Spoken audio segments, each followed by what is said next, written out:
Bonjour à vous, voici une vidéo à propos d'un grand format que j'avais oublié et que j'ai repris.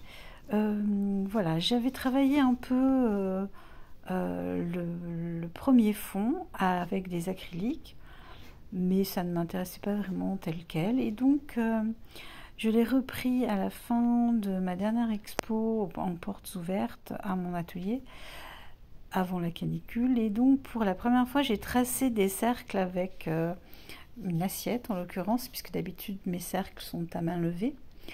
Et voilà ce que j'ai fait. Donc, j'ai pris des huiles miscibles à l'eau, qui sont les huiles que j'utilise, que j'aime utiliser pour différentes raisons et en pré-usage en plus, vraiment je les apprécie. Et je ne savais pas ce que j'allais créer à l'intérieur, mais j'avais choisi des couleurs dont vous voyez la palette au début de cette vidéo.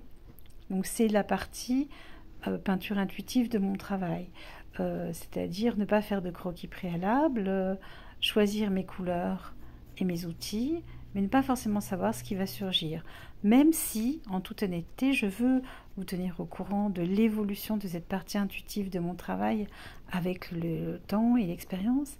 C'est-à-dire que je veux préciser que la partie intuitive n'est pas une absence de pensée, mais une autre façon de combiner la pensée, le travail pictural et l'intuition. C'est-à-dire que au fur et à mesure, eh bien, parfois, par exemple, là, ce que je souhaite après, dans cette peinture, je veux y intégrer, et je ne sais pas encore comment, une peinture d'une déesse Mimi, qui est une série qui est loin d'être terminée dans mon travail.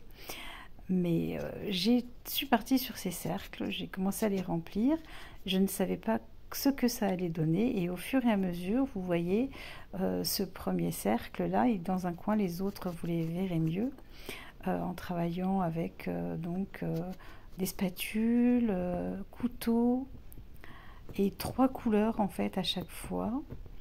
Et vous verrez que après j'ai utilisé aussi un troisième outil, non, 4 parce qu'il y a 2 types de spatules, un couteau.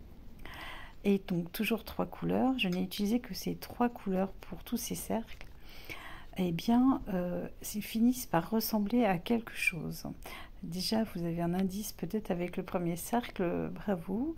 Donc, pour moi, au bout d'un moment, ça a vraiment fini par évoquer des pleines lunes. Et donc, je suis vraiment partie là-dessus, sur tous les cercles. À la fois parce que ça me plaisait dans la gestuelle, dans ce que ça... Oui, dans le geste, pendant que je les faisais, c'était très agréable.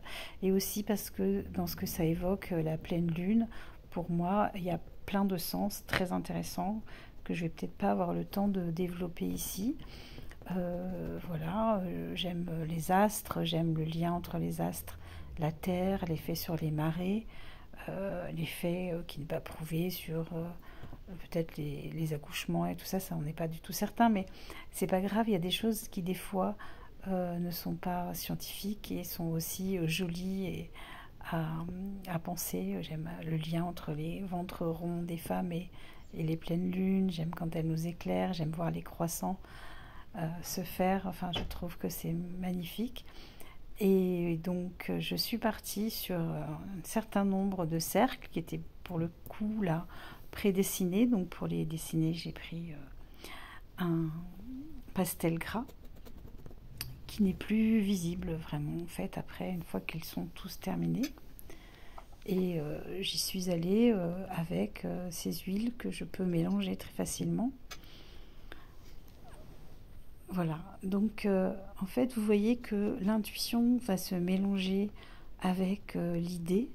L'idée va en surgir en fait.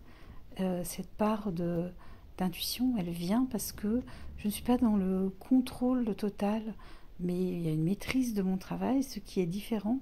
D'ailleurs, j'ai entendu cette histoire de différenciation entre la maîtrise et la contrôle dans une émission de radio de philo. Mince, j'ai oublié laquelle c'était parce que j'en écoute plusieurs. Mais en tout cas, j'ai trouvé ça très intéressant et voilà ce que ça donne pour le moment. À bientôt, merci.